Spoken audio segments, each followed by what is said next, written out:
Greetings, Internet! Welcome to the Comic Watchers Show. I'm your host, Matt Meyer. With me, as always, my faithful partner in crime, Nicholas Osborne. Mighty Mike Eakins is taking a siesta this week.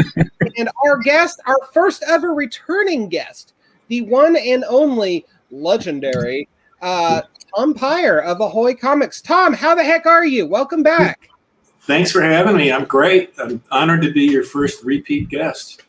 I once had I'll let the cat out of the bag now. You beat Steve Orlando by 2 weeks.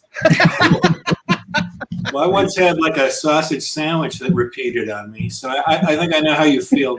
I got you. That's great. So, man, I think the last time you were on Penultiman, your most recent miniseries from Ahoy Comics, was just starting. It was about a superhero with a pretty nasty inferiority complex, to simplify it in its most basic terms. Now it's wrapped up. It's coming out in trade. Reception has been just phenomenal on this series. Tell us about Penultiman, anyone that may not be familiar with the tale. Well, Penultiman is like your ideal of a really charming, beloved, super powerful, gentle, empathic superhero who everybody in the world just adores. And but in the case of poor Penultiman, he is deep inside. He thinks they're all making a big mistake because he thinks he's rotten. And he doesn't think he's evil, but he does think he's worthless. And it's the result of, it's actually the result of a pretty traumatic experience where he was rejected by everyone who lived in the future world that he was born in. And they sent him back into the past. He's called Penultiman because he's the next to last stage of human evolution. And unfortunately for him, he was born too late, and the world was being run by the ultimate stage of human evolution, and they all looked at him as just a a throwback, almost an animal. So that's how he sees himself, because that's what he grew up with. And he's got in the larger story in this book, he's got a like superheroes used to do. He's got a robot who can fill in for him when he's away, and the robot assistant / sidekick takes it upon himself to try to cure Penultiman of his inferiority complex. And so the question is asked, can a robot fix a human? Can a sidekick fix a hero? Can anybody fix anybody? And that's what it's about. And it's just such a fun approach to superhero storytelling. We've broken down the superhero to his elemental components time and time again in the last 3.5 decades, and I'm not sure we've ever seen it done in this particular way. So if you're listening to this and thinking, I've seen deconstructed superheroes before, whatever. No, this isn't that.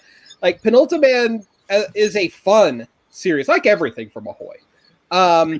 There's a lot of serious undertones to it, self-worth, depression, that inferiority complex. But when you were coming up with the idea for this story, what made you approach it from that particular perspective? What, the sort of funny perspective? Yeah, the more humorous slant, I guess I should say. Sorry, that's what I like to do, and that's what Ahoy is. Ahoy Comics. One of the things that differentiate us, I think, is that every one of our books is funny on some level. It doesn't have to be a comedy, but it has to have a sense of humor. It can't be humorless. Mm-hmm. To me, that is an absolute primary component of entertainment. You've just got to laugh once in a while. And with Alan Robinson drawing it, I mean, his stuff is so emotive. His characters are like, I once had a neighbor who had like he was in this small apartment with these big collies, and I had just gotten a puppy, and he was explaining how to take care of a dog to me, and he said that the dogs have emotions that would put Shakespeare to shame. So he explained it to me.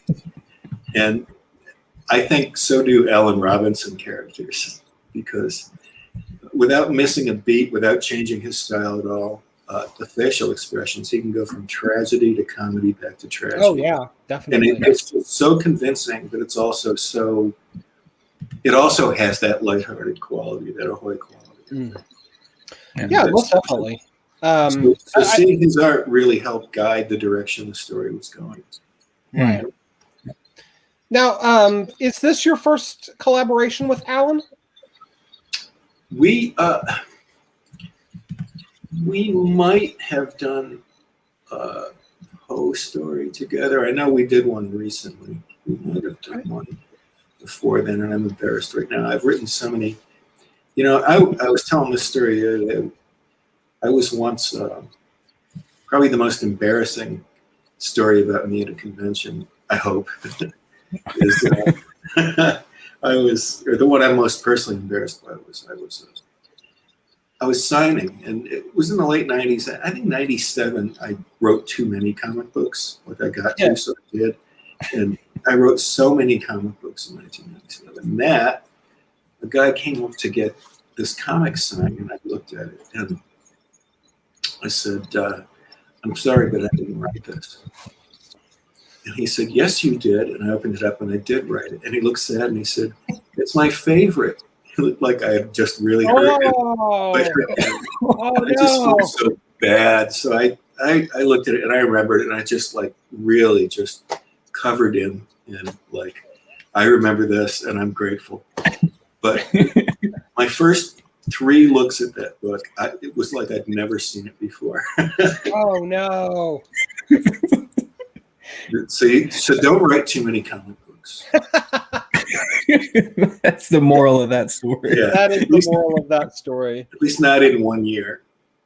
Yeah, you and Alan Robinson, your sensibilities are so similar that I was like, surely at some point these guys have worked together. Well, we have a story in the final issue of this run of Edgar Allan Poe's Snifter of Blood. We did. Okay.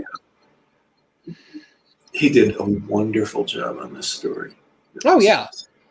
It's not just, you were talking about the facial expressions and the emotion, but the body language that goes along with it as well. And it really does.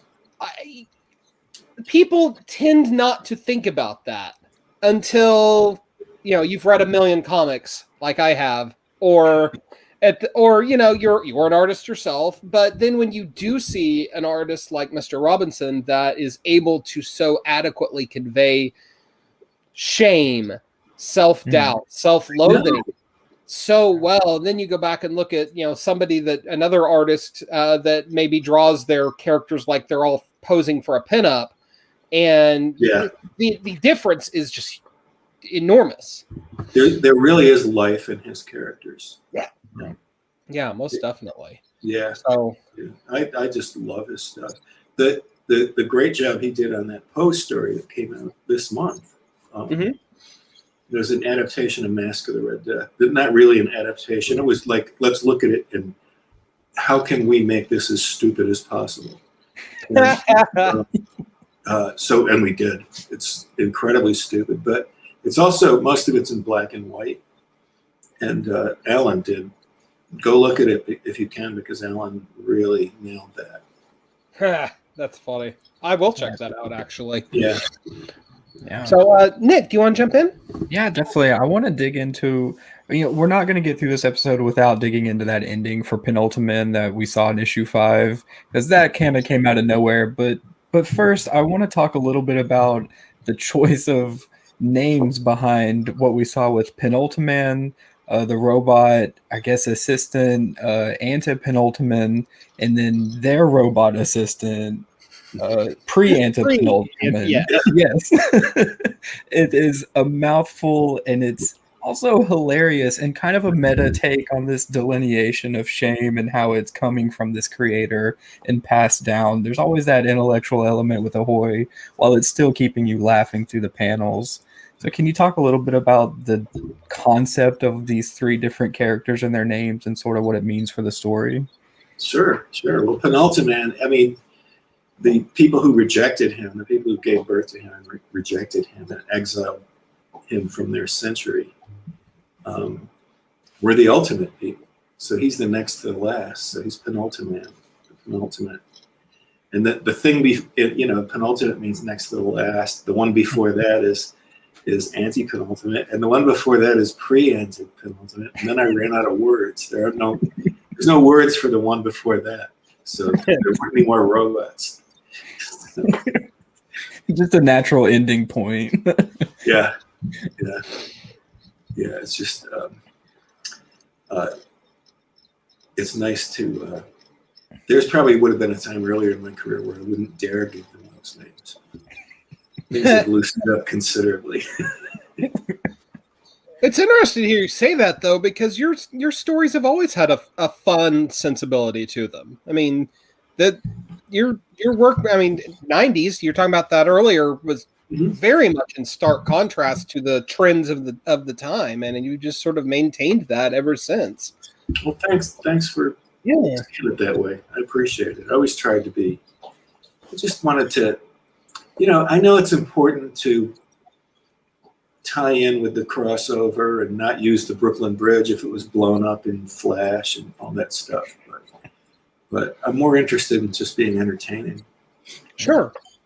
Well, I think, and not to knock any other writers, because everyone has their niche, right? Like Greg Rucka's the crime guy, and so on and so forth. But not every writer nails just fun comics. Like it's not something that you see a lot of writers aspire to. So I think it's really comforting that you, and by extension Ahoy, has kind of hammered out this little corner in the sky and made it your own. I was reading Happy Hour on my lunch break today by the great Peter Milligan, and that's a dark story, but it like literally you can't help but smile when you're reading it because on some level it's so frighteningly absurd. Right. His dialogue is so, he's got such amusing patter all the time. Yeah. And then there's that twist at the end, or that resolution at the end that is so unforeseen. Yeah. The ending to that is terrific. I love that comic. I was just working on the collected edition that's going to be coming out. All of our books get collected editions. So. Yeah, that's a core component to your business model, I assume. Everything that you run is a mini series, 5-6-ish issues, 4, I guess, in some cases. But so right from the start, you've had your eye on the bookstore market, and we had the recent news that you guys are soon going to be as of March, I should say, ink that are going to be distributed by Simon & Schuster. So tell us a little bit about that collaboration, if you will. You would have to ask other people to get. Oh, okay. It's probably like super boring, but I was just no, it's not boring. Well, we signed a distribution deal, and it was really cool. But it's not that it's boring. That's great, and I'm excited about it. I want people to see these books, but I don't know that much about it because I'm really lucky, and we have grown-ups to handle that. You get to have the fun. I get to think about the dinosaurs and the monsters. That's right. Writing about positivity power and what have you. And that keeps me away from ruining and destroying the business stuff because I have no aptitude for that stuff. Hey, man, power to you for realizing that. Right. Many others have not realized that. Pardon? I was kind of sad to see at the end of Penultiman number 5, there's a bit of a newsletter section where you're answering fans' questions, and one of them is about a continuation, and this seems like it's a pretty hard end to Penultiman. but if the sales are right and there's a lot of interest, do you see yourself coming back to this character? If I get a good idea, I like the way it ended. You know, Sure. and if it just is that story forever, I'm happy with that creatively. But on the other hand, sometimes a year later, you just get an idea that's like, you know, we got to do this. But obviously, you know, it's going to depend on how the book performs. Sure. You know, we can't just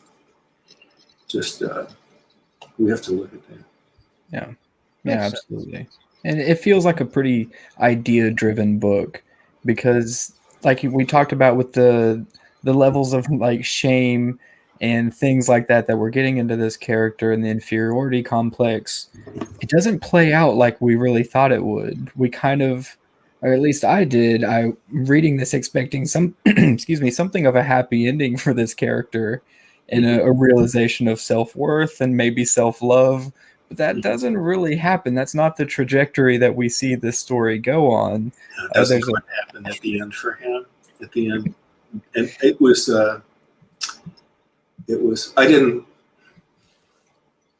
I thought if I gave you what you were expecting, you might end up bored, and I didn't want that. And I also thought that this one more than a lot of them is a comedy. And in comedies just have to be funny. Everybody doesn't have to be likable or someone you can look up to. My favorite ones are ones like Veep, where everyone's terrible. And but so I felt like we had a little more freedom that way. We didn't have to just do because what you described, I was expecting that too until I got to it. Yeah, the solution is when the solution presents itself, and of course I don't want to spoil the end, but for those who haven't read it, but it's at once obvious and also like, oh. Yeah. I'm not sure everyone's making the right choice here. Yes. And maybe that is how we come back to it someday. Yeah, there's definitely something else in there that can be brought back into the story, and I'd like to see it continue, but it is a really complete and rewarding story just on its own. That's why I'm really excited to see it collected in a trade paperback. It'd be great for somebody to pick up, and you know, even if it's their first Ahoy book, it feels like something that represents what the publisher's about and has an ending that you really don't see coming. I don't see anybody predicting the ending, the final page of that book at all. Thanks. Yeah. It's a little mean, I guess. So where is go ahead. I'm sorry. No, it kind of ties into something that's in the story. The power of positivity is something that we see come up a lot, that Penultiman's kind of studying this book. I wanted to see if you could talk a little bit about that and kind of the influence that we see on the character as a superhero.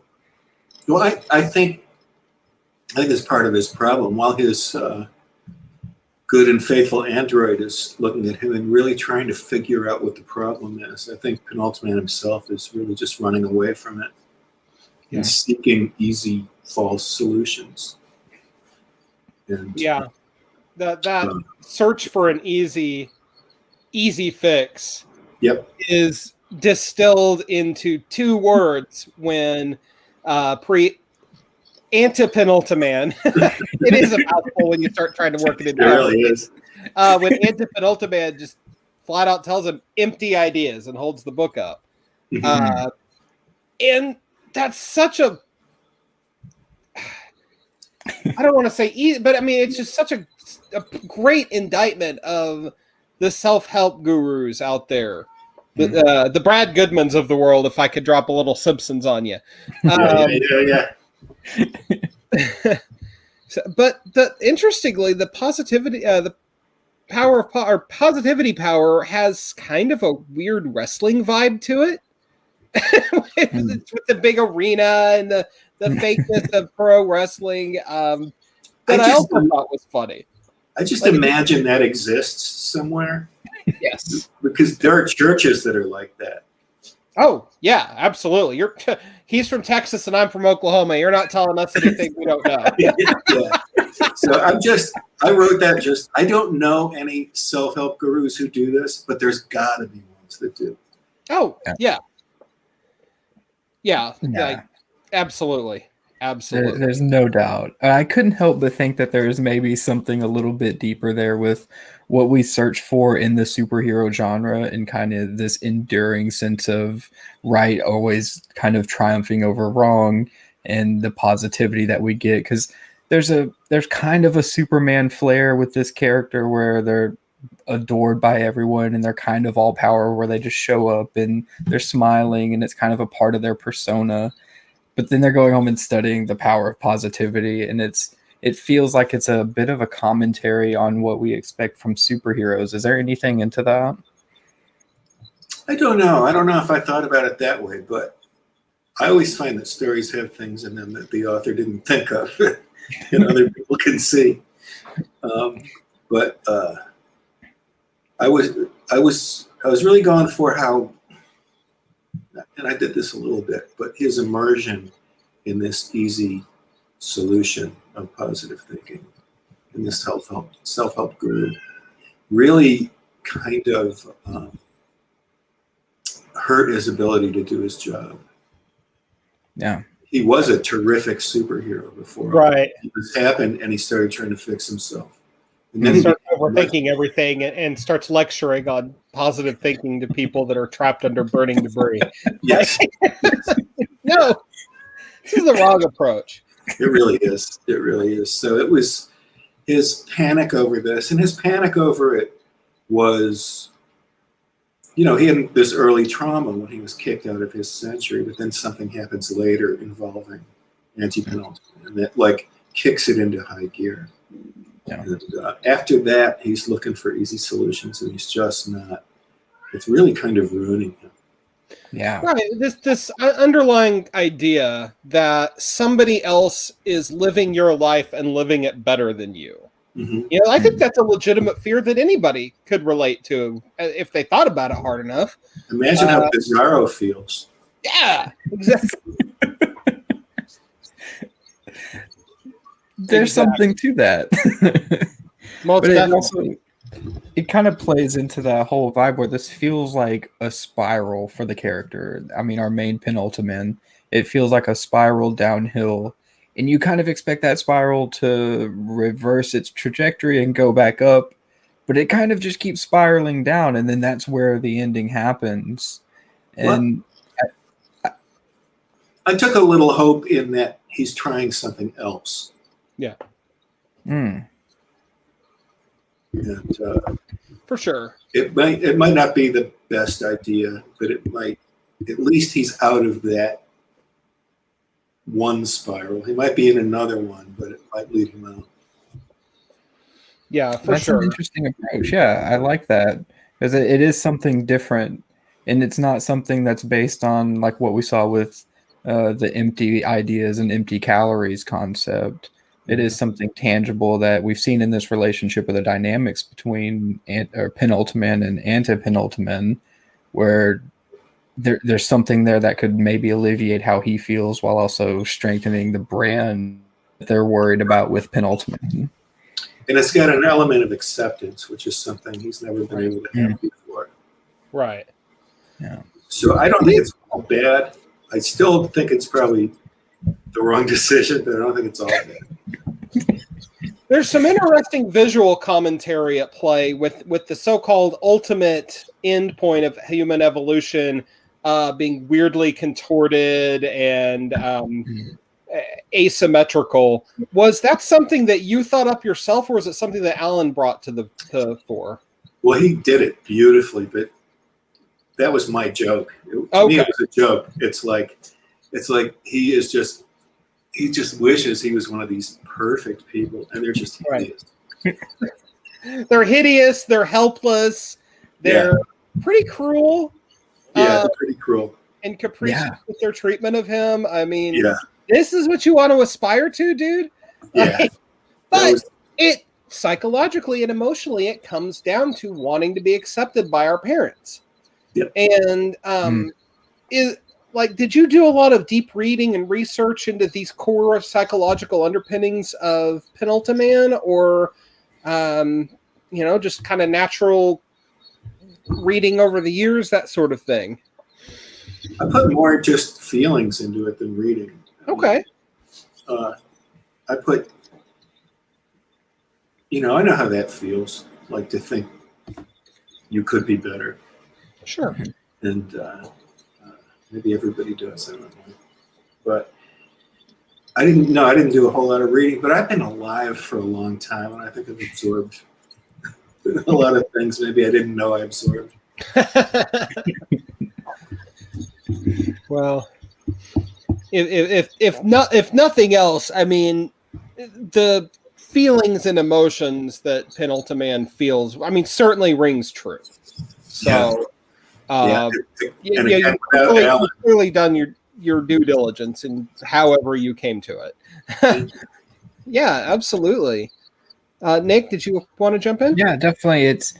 I really like that approach, and I can't help but think, because when I read Penultiman number 5, I thought this is really going to hold up well in a trade version, because it reads well in one sitting because of how the story lays out. And I think it helps that ending to hit home a little bit better because of kind of what you get out of the whole experience as one for Penultiman and what he's experiencing.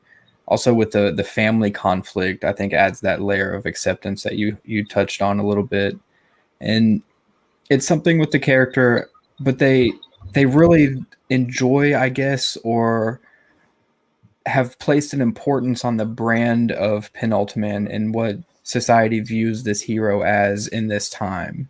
And before we get to what the parents view Penultiman as, because that's kind of gross, it's contrasted really hard with, like I touched on a little bit before, the Superman ideal of everybody kind of swarming to Penultiman and loving him, and that's what's more important to protect, and the idea that he can protect people than it is his own self-worth and his own self-discovery. Is that an approach to superheroes that you've enjoyed in the past, of kind of more it's about the idea that they present rather than the ideals behind the mask? Well, it's all of it, I think. I think it's definitely all of it. But when you have a character who's very, very super powerful, I think you have to, if you're that character, you've got to handle yourself very carefully to make people feel safe around you. Not trust you for your own benefit, but it's really, I mean, you're presenting a danger, all that power in one person. And if you want to be a positive force, you've got to behave a certain way in public and try to elicit good feelings. Yeah, but sure. I think that's something Superman consciously did. I think I remember talking to Mark Waid about that. He might have done that in some of Mark's stories. Well, if you're gonna borrow ideas from somebody, it might as well be Mark Waid, right? Might as well be Mark. I could just call him up and say, "Listen, can I borrow?" Hey, I mean, look, he's a friend of the show, so I mean, if we ever can get you guys both on at the same time, I'm game. Yeah, sure. I'm just gonna get out of the way and let you guys talk for however long. Oh, he's great. He's great. Yeah, he's the comic book elemental. So, this present wave of Ahoy books is surging forward. You've also got The Wrong Earth, Night and Day, that you're in the midst of right now with our good friend Dragonfly Man, a completely different take on the superhero platonic ideal, so to speak. If I don't hold him, he'll start meowing. Cats are always welcome on this show. Yes. Yeah. But go away. Anyway, there's a bigger story going on with the world of Dragonfly and Dragonfly Man that I think, at least for now, not knowing how the current miniseries is going to conclude, feels like you could theoretically take it a little bit, in as many different iterations and as long as you wanted. Is that, at least for now, the plan? I think you might see some of that. Okay. We've opened it up a little. Excellent. Yeah, we were actually talking with Jamal Eigel a couple months ago, and he certainly sounded game to draw some more comics with you. Yeah. So it's so great. Again, it's like with Alan. I mean, this thing wouldn't be half as good without him, without Jamal. I mean, it absolutely wouldn't. And Jamal he's a co-creator in every sense. He built these worlds, and he was the one who came up with using dragonflies. I was using dogs, which would have made it a worse comic because it would have been a joke on top of a joke. Dog Man and the Killer Hound. Right. His sidekick was going to be Spike, and he'd have a spike collar, but his mask would be like one black circle around one eye. Okay, that's pretty funny, actually. That was I'd probably read it. I feel like that needs to be a joke at some point in the future. That was Frank Camusso's idea. He's one of our white guys. It was great. But yeah, there's a fair amount of Wrong Earth material that you might be seeing over the next year or so that is not. I love like sticking to a status quo, but I also find that this idea is really elastic. Sure. So you can, I'm building in kind of lull times that you don't see so that we can go back to different times and extend them in the future. Right. There's like ages of the Wrong Earth that you'll see.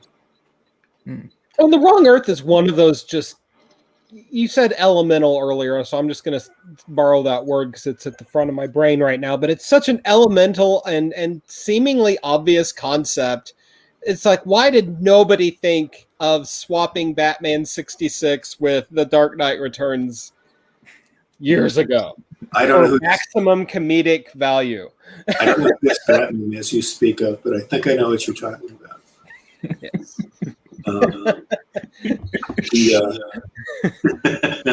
It really is every superhero. If you go to every superhero before and after, like 1980, they really were like them. I mean, Batman 66 is one of my favorite things in the world, and of course, absolutely, it's obviously a huge inspiration. But you go back and read like the Mighty Crusaders and. Some of Jack Kirby's characters from the 50s. Everything up to the 60s. There was a Metal Men story where they're at a stadium and it's full of children and the flag goes up and they've been brainwashed into like disrespecting the flag somehow by a villain. And instead of doing it, they overcome the brainwashing and destroy themselves. Wow. So that they don't disrespect the flag in front of children. I mean, it wasn't just Batman. Yeah.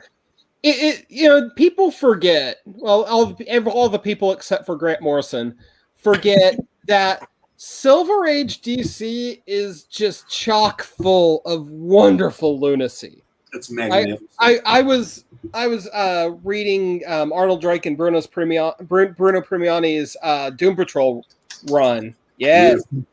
And it's just awesome. I mean, and it's dated, but it holds up because the ideas are just so bizarre. But they clearly believed in what they were doing. They weren't just doing it for the sake of being silly or, slapstick or whatever. And in your own way, I kind of feel like you've taken that ethos and brought it forward. Thank you. Yeah. It's a lovely compliment. I really admire Arnold Drake and what he did. Imagine being 9-year-old me and reading that stuff. It was like really disturbing. And I loved it. I loved it because the characters were funny and good to each other. Yeah. And they're just constantly they're bickering in a very, very Lee and Kirby way. But it's in the DC world where everything is magnified to the nth degree. Right. And I think their fondness comes through better through their bickering. I think so too. Stand. Yeah. Yeah, there's some truth to that for sure. So, being able to kind of coalesce those ideas and those themes and, just distill them into a general mission statement at Ahoy, to me, really makes Ahoy stand out. Even when you've got something that is a very pointed and biting satire like Billionaire Island, which I would expect no less from Mark Russell, but there's still an element of fun to it. And Mark has this absolute genius for really thinking hard and coming up with fresh ideas about a subject. And I don't mean like a comic book idea. I mean like, religion. Right. Yes. But expressing it in a way that it goes down so easily. I've never seen anyone quite so good at this. Yeah, I'll tell you. Like after the first Second Coming miniseries had wrapped, I had an interview to do an opportunity to do a print interview with Mark, and I did my homework. I was like, man, I feel so smart. I've got all these smart questions, and I'm like, I'm not trying to stump him or anything like that, but at the same time, I'm ready for this deep conversation because I feel like I've got it. And then he's like, well, that's not quite what I meant by that. It's like, oh, crap. You were Penultiman. He's so humble. He's so humble about it. You were Penultiman, and he was the ultimate. You're not wrong. You're not wrong. At least I wasn't pre-Penultiman. That's how it is when I talk to Mark. Yeah. I know he's got a project at Marvel that starts next month, but I fully expect and anticipate him to be participating in something at Ahoy again in the future. Oh, no, we're always going to be working together. We're really compatible, and it's just, and he said that, and I've said that, and we're always going to be working together. That's so great. It's so great when you have people that you can trust, that you can vibe well with. Yeah. His stuff is just what we wanted Ahoy to be, which is absolutely smart, good looking, and funny. Right. Peter Milligan's another one. He's not normally a writer that I associate with like funny comics, but Happy Hour fits in with the Ahoy ethos so well. Did you ever read Shade the Changing Man? It's been a really long time. That had a lot of I think I read it about the time it was coming out. Yeah. So it's a little far. It's buried in my memory a little bit. That's the first thing we worked on together, and that had a lot of humor. It was really wild in that book. Oh, you had Chris Bacalo in that series as well. Man, and when he was really starting to come on strong and big in his career, I think he'd kill it on a project at Ahoy if we could. He was we had those Brendan McCarthy covers. So genius. Oh yeah, definitely. Those foundational Vertigo years in the early to mid 90s. I mean, it's just like close your eyes and throw something, and you're going to hit a work of sheer brilliance. So, man. Just it was the product for the time, and not product, but it was the comics we needed. We needed a smart counterpoint to some of the, I'll be gracious, less smart things that were dominating the mainstream comics at the time, and I kind of feel like right now, like the world is a shithole, and there's so many things that have gone wrong. And so in that macro sense, being able to pick up an Ahoy comic and just have fun, but intelligent fun, really matters right now. Thank you. Yeah, absolutely. And absolutely. I'm all for escapism. And, and I like particularly in the Edgar Allan Poe book, I like every story to be either really smart or really stupid, with nothing in between. There is such a thing as smart dumb. Yeah. I really like how that kind of comes up as a reoccurring theme with Ahoy. You mentioned something what feels like a catchphrase, smart, good looking, and funny. And I think that just encapsulates everything that, readers can expect from any Ahoy book. And like Matt was saying, that's such an important thing to have right now. But I'm interested in that order that we chose with that smart, good looking, then funny. Is there a prominence there with the kind of them being an intelligent take on all these different stories and the way to use the comics medium that Ahoy can kind of hang their hat on? I think the one I try to emphasize the most is funny, because it's there's not that many people trying to do it, I think. There's a lot of smart and good-looking comics out there, I'm glad to say. And that's really important to it. Like, it's hard to rank them because we wouldn't give any of them up. But, right. The funny's important because I feel like it really is our personality. It's not some other people's. It's clearly not some other people's. Yeah, absolutely. And I love that it's noticeable from a lot of different Ahoy books. You know that there's going to be a humor element, so it doesn't feel like kind of this slog where you got to sit down and power through it because the story will be worth it in the end. It's actually a lot of fun, even from the first few pages. Good, thank you. That's what we want. That's really what we want. And the stuff in the back is the text stories in the back. We want your whole lunch hour. You buy one comic, we want your whole lunch hour. And that seems to be working for people. Yeah, absolutely. And I think kind of playing to that a little bit, you might take a little bit more of my lunch hour if we see a little bit of crossovers. Is there any plans, or would there be any interest in maybe seeing Penultiman and what we see in some of your other work with like Dragonfly Man? Is there any kind of connective tissue that we could enjoy there? I would say never say never. Ooh. But it's not something, it would just have to come about naturally, because one of the things we want to do with Ahoy is if you come up with a good story and you're going to tell it well,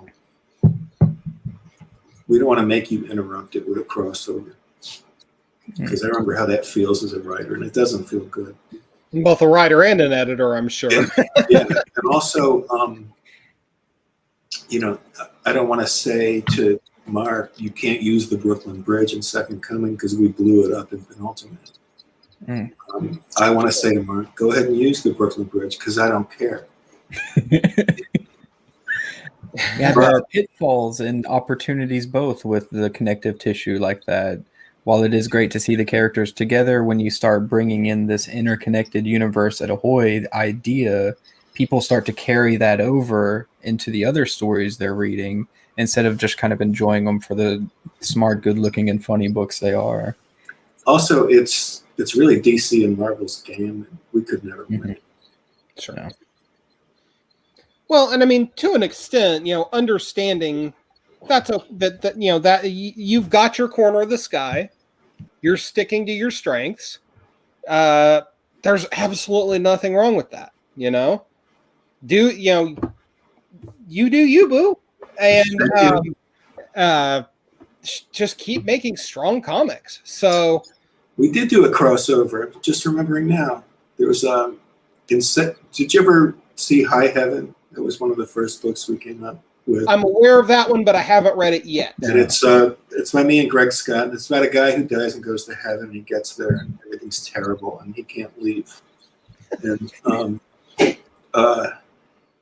so in an early issue of Second Coming, they go up to heaven and they go through this cafeteria. And my guy from High Heaven is sitting there. Oh, how funny. So that was our first crossover. It counts. It counts. It counts.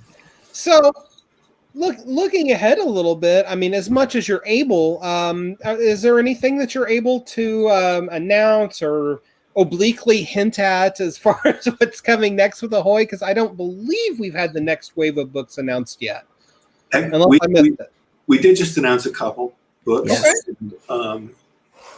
One of them is Black's Myth, MYTH, Black apostrophe S, by Eric Palicki and Wendell Cavalcanti. Looks terrific. Reads terrific. It's about a punk rock private detective who's a werewolf. Awesome. You just I'm already there. Yeah, it got described as a punk rock horror series back in the announcement, and I was like, oh, you got my money. Cool. And it's got beautiful artwork in black and white, which we're trying because I love black and white comics too. And we've got Snelson, which is by Paul Constant, who wrote Planet of the Nerds for us. Yes. And Fred Harper, who did some post stuff. He did a post story with me. And actually, Snelson was already the backup feature in #Danger, the series we did. Okay. But I love this book, and I really want people to get it, and I'm hoping they do, because it's about a stand-up comic. And I think everybody who goes to a comic book store loves stand-up comedy, like loves pop culture in general. But it's about a stand-up comic who was young and almost famous in the 90s. And he was one of these like sort of young white guy edgy comics. Yeah.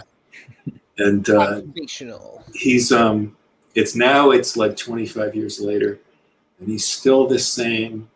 And it's not like his freshness date has passed. The jokes they don't land well anymore. And so he's got to come up with new things to do. And he's such a wonderful character.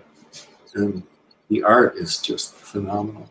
So Snelson Comedy is Dying is the name of that series. Wow. Awesome. Do you have some rough release dates for those yet? I should. I would have to go into my computer and look up a file. Okay. You would get so bored watching me do that. But they've been announced, so it's Black Smith and Snelson. I think Black Myth is coming out July 7th is what we've got on the announcements for. Right, yeah. That sounds absolutely right. And Snelson right around that. Nice. Very cool. Excellent. And I gotta ask, is there any more Ashen Thorn in our future? Not at present. Did you like that one? My God, it's great. No. Isn't it great? Yeah. Listen, it's Buffy with old ladies. I mean, that's so funny, and it works. It really does. It's so terrific. It's so terrific, and it was a challenge because it came out like right when the pandemic started. Yeah. Stores were closing down, distributors were closing down. But we've got the collected edition, and it's out there. And, I think I'm so proud that we published the book because it's so good. Actually, I can't think of one I'm ashamed of yet. So that's a good sign. That is a good sign. When it happens, I probably will have written it. But. Nah. Well, Tom, go ahead. Before we wrap up, I got to cut off Matt. Yeah. I have been looking at it for this whole episode now. How would a fan get a hold of one of those Ahoy comic signs hanging out behind you? That is too cool. Oh, thank you.